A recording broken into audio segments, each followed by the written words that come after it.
Bu şehrin gecelerinde sarhoş olmuşum. Dilimin ucunda iki kelime fısıldayamıyorum. Yalnızlığım, gurbet ellerde aşkım.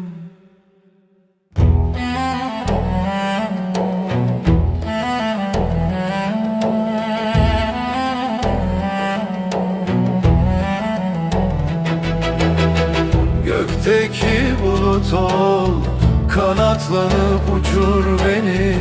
İçimdeki çocuk ol, ağlat her gece sen beni. Ufacıkken yalnızlığa mahkum kaldım. Gözlerimde bir anı yaşlanıyor. Bedenim bir türlü kımıldayamıyor.